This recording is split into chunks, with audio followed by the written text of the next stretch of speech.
Oh, hello, and welcome back, and thank you so much for clicking on my video, my fellow chess enthusiast. If you are trying to get better at chess, you are in the right place, because what we are doing right now is facing the Sicilian against a 2,000 rated opponent, where we have the open Sicilian on the board, basically characterized by this capture in the middle. Now, there's a few things that can happen in this position. There's a lot of different lines. You can push here, you can push here, you can push here, you can push here, you can push here. And I think that's pretty much all of the main lines right there. But that's too much stuff to be memorizing. This is called the Accelerated Dragon. And so what we're going to do is just bring our knight here. So essentially he's going to come through and apply pressure to this knight. So we're going to develop our bishop, adding another defender to this knight in the center of the board. That is attacking our pawn over here. But what I have learned is actually going and defending it with the bishop is not what you want to do. You put your bishop to an active square. This will sort itself out later. We then want to do something with our queen. We have to keep it here, essentially. Not anymore, because now the bishop doesn't see. The bishop no longer sees my knights. Look at this. We got 4 knights. Nothing. This can only happen coming out of the Sicilian defense. And now this is probably what's coming next, where it's going to be hard to hang on to this guy. But we're going to step back with this bishop over here, eyeing this super long diagonal on the side of the board. He pushes over here, eyeing to put his bishop here. But it looks like I could take a step forward, a step over here. But then where's my bishop going? So we don't love that. So we're going to castle this way. And so we have just said to our opponent, someone is winning and losing this game, and it ain't your boy. Okay, that's a weird move. So we're just gonna, take it with a grain of salt or whatever. This knight is undefended, so there could potentially be some tactics that unwind in doing something. I would love to just push this pawn forward, but then he jumps in and attacks me. So I think we're gonna push this pawn first, so then we can push this pawn. And he put his bishop. In front of his pawn over here, the A pawn. And the A pawn is kind of the javelin that he's going to want to throw at the heart of my position by getting it here. Did that sound good? Okay, so a lot of stuff's being forked right now. I can just take, but then the bishop unblocks the javelin, so I don't love that. If I step over and he captures and I capture... Ooh, that gets scary. It walks into ideas like this. What if I just pin the knight? You take my dude, I take your dude, you take my dude? No, none of that's good. None of that is even slightly good. If I step over here and he sacrifices, let's do this. I feel like he has to defend, but I can undefend it. This is scary because I walked into a pin, but the way pins work is we're both pinned. So when the knight moves, we see each other. So it's all about who moves first. And right now what I'm doing is adding an attacker to that knight. And so I have definitely slipped a little bit further behind in the clock than I would like to do so. This attacks my queen, so we step up. Also, we're defending here.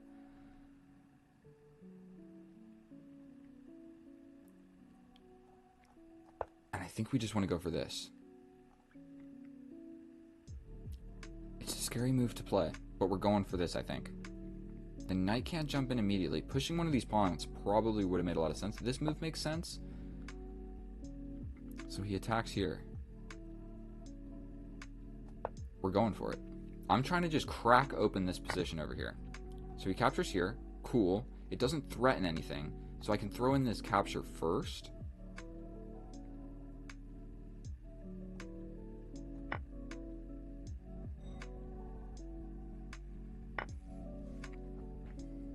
We can also double attack the queen. Does that win? Like, yes, I lost the pawn. We jump in and attack the queen. You have to do something with the queen because I'm attacking it with 2 different pieces. I'm also attacking the rook. Is there anything meaningful that he can do with the queen? This is a crazy looking move. He could just double attack on the queen, right? That's the move that needed to be played right there, I think. And if you capture, well, for one, I can throw in a check first and then take the queen. So not only that, it just makes matters even worse. So now I think it is probably time to cash out on the rook. You capture like that. I'm capturing like this. I'm going to look at this guy. That's scary. We go here. No other move to play. If he moves the knight, we have a check.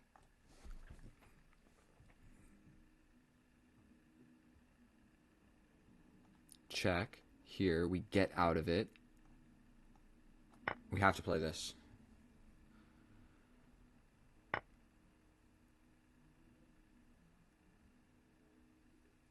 That was fancy. I get your queen. So now it looks like we have just greatly simplified the position right now. Is there anything cool that I can do? Alright, we're going for it. He gets out. Oh, it's with check. Frickin' heck. Now it's like really even. And he's got the bishops. Oof. It's not really even. I'm really losing. Oh, chess is so heartbreaking. We slide all the way into the position. Don't know what else to do. There's back rank checkmate ideas looming everywhere. He's got 3 minutes on the clock. I did not calculate something correctly in this game of chess. Okay. Literally, I have like no squares to move. I need to like boom, boom. We're going for this. We're going for this to then get a check. He just steps back. We attack this guy. This is all I've got going for me. And he can just step back and go for this.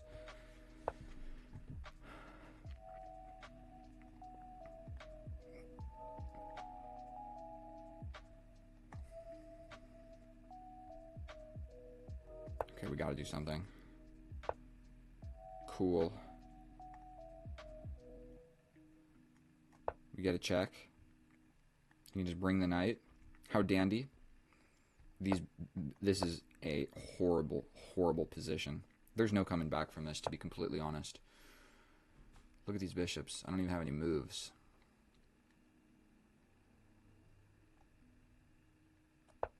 Step forward? Like, what on earth did that accomplish? You can just bring the rook at some point. Like, step back and bring the rook.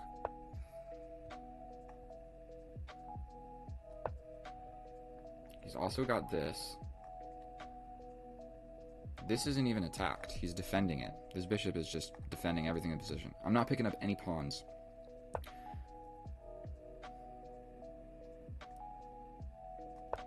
We step forward. He can pin it. That's kind of a risky move, though, is it not?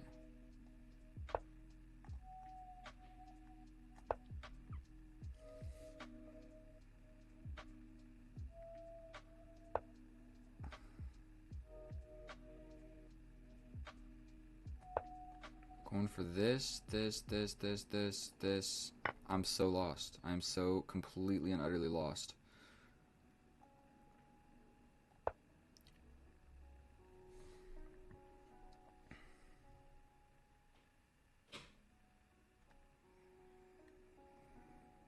He's got 3 minutes, bro. If you've made it this far in this video, just find some solace in knowing that we're making a comeback. Is what we're doing. We get this guy. Now he is only up all these pawns.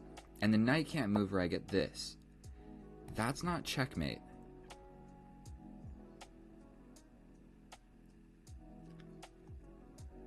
There might be a way that I can trap this rook. I mean, not rook, knight. What if I go here?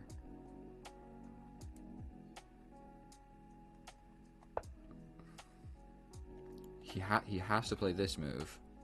But then I'm kind of running out of squares with my other rook. I need to play like something like this. Please don't be hanging some sort of ridiculous fork. He steps back and I get another pawn. I am fighting back from the ropes. Make no mistake about it. We played the Sicilian. We knew what we were getting ourselves into. Okay. We're going this way to avoid the checks. Man, he can just lock it down. This doesn't even really work.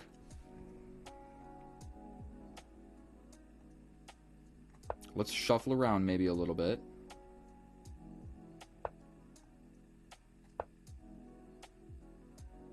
He's got this. And then I have to step up. Check.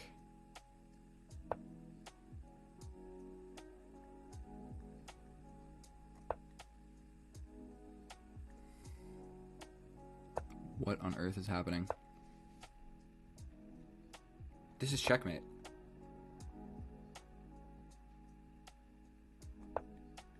This is checkmate.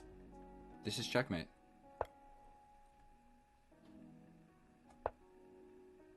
Is it not? Am I ridiculous? What did I tell you, boys? We make comebacks. We get those. Never give up. Even when you're in a bad position, keep making moves. Maybe I lost a little bit of my enthusiasm while I was playing that game of chess because I realized how bad it was. So forgive me for that if I got a little bit less entertaining as the game went on, because sometimes, I just give up mentally, but for the camera, I'm still like, we got this. But mentally, I'm thinking there is no possible chance. It's minus like 8 position. I don't know if it was that bad. So we're going to check it with the computer. We're going to see how accurate that was. We're going to go bada boom.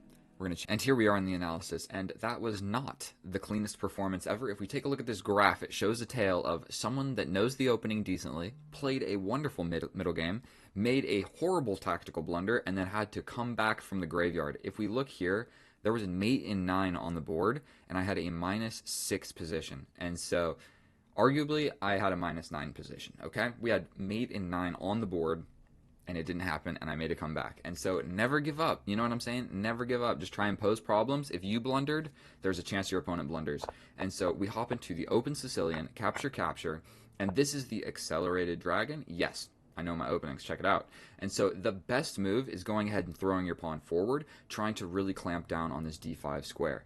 But I don't know the structure very well, and the difference between playing the best move and like the second best move is 20% of a pawn, 1/5 of a pawn, however you want to look at it. So I choose to play the structure that I am more familiar with rather than going for the best computer line into something that I don't really know all that much about. Okay, so we develop our pieces.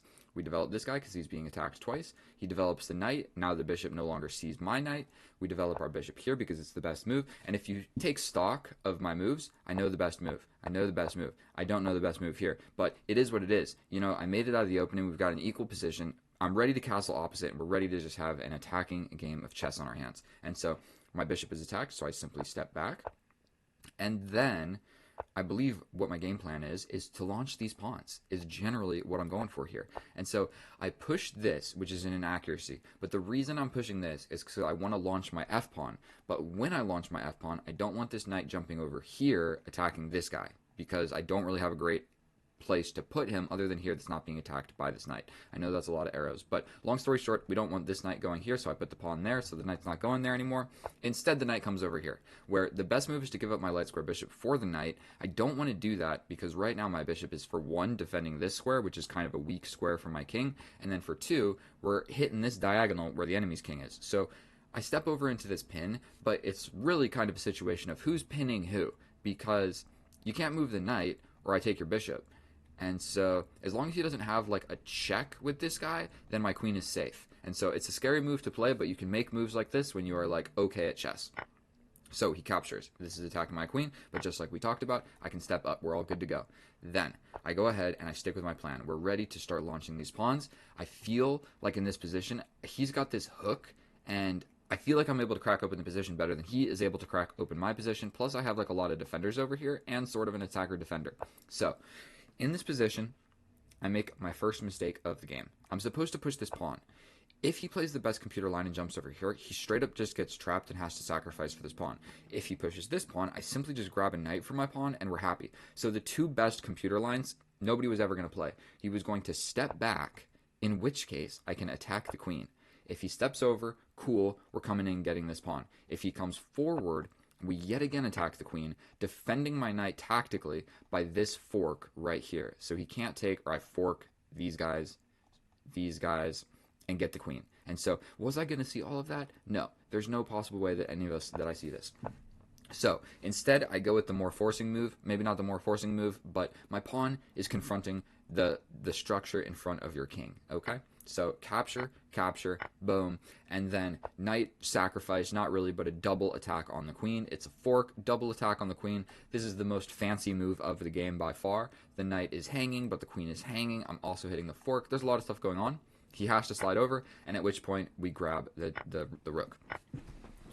Then things get a little bit out of hand. For one, I did not see this diagonal pinning my queen to the king. Didn't see that, but you always need to be worried about this. When you castle this way, it's very common that this actually happens, and your queen and king are on the same diagonal, and I don't even have a dark square bishop to confront his dark square bishop. So when you have time, stepping over with the king is generally one of the best things that you can do, simply so stuff like this doesn't happen, and you're a little bit safer here than you are here, okay? And so we have to block with the knight. We're supposed to just defend, but I decided to try and get fancy, where I only calculated really 2 moves, and he didn't play either of them. I give up the bishop.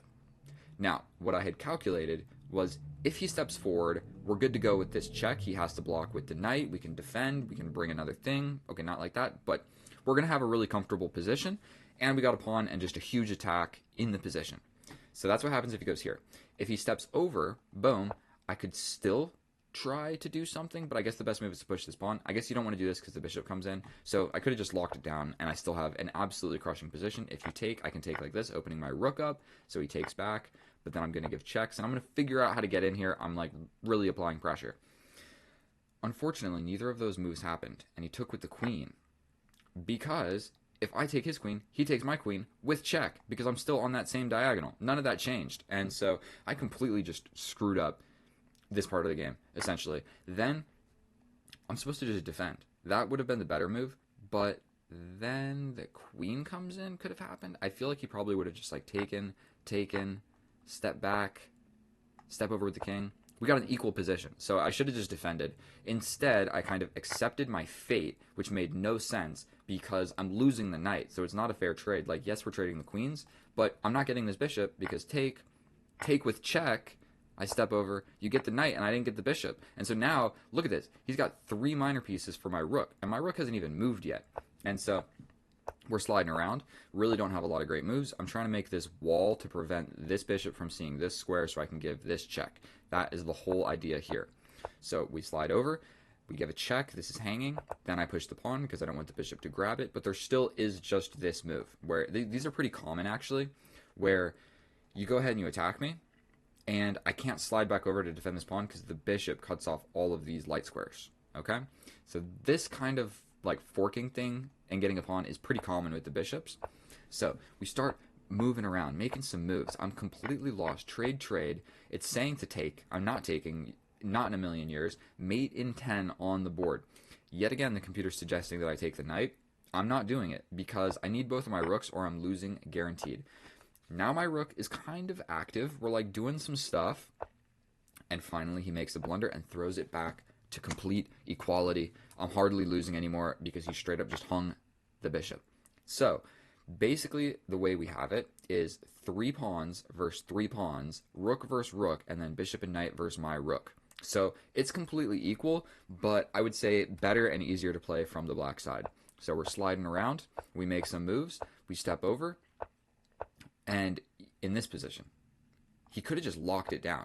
He plays this, and arguably my rooks are separated, so my rooks can't see each other or defend each other or really work together, and this rook has a hard journey of like getting into the game. The king is here, so even if I say like bring my rook here, I still can't even really get into the position. All of the squares are covered. Like all of the squares are covered. Look at that. Every single square. Boom, boom, boom, boom, boom. Okay. And so he didn't play it. Instead, we tickle the bishop around. The bishop moves, and we get this skewer. What is this called? I'm not really sure. Where I attack the bishop has to move, and then I get the pawn. I don't know what those are called, but that's what happened. We get the check. He steps over. I'm threatening checkmate at this point. He comes in with a check. My king hides on the side of the board. We come over here. Best move in the position. All of a sudden, I am winning. Came back from nothing. Mate in 9 was on the board, and now we got plus 2.7, where essentially I'm threatening checkmate and I'm also threatening this pawn. So the best move is to come back with the rook, but then at that point I'm kind of just going to grab this pawn, and then say he plays the best move. I grab this pawn. I guess it doesn't really matter which way, but in this position I have a 2-on-1, which is good, but it's not that good. Once I win this pawn, either way, it doesn't matter. Then I have a 2-on-0, and then I promise you I'm winning this game, because the 2-on-0 is very valuable. The 2-on-1 is valuable, but not that valuable. I'm not sure how like you can calculate it or whatever, but I would say that this is like plus 2.5, and then getting rid of this pawn is like plus 6. Like two connected pass pawns are powerful. Definitely when the king is close and the rooks are close. Like it might even be more than that. And so if that was to happen, then the game would have switched to pushing these 2 pass pawns. That's what everything would have been about. Even if he wins this pawn, I think mine are just faster. And so unfortunately he doesn't see that. He steps back, or fortunate for me, unfortunate for him. He doesn't step back.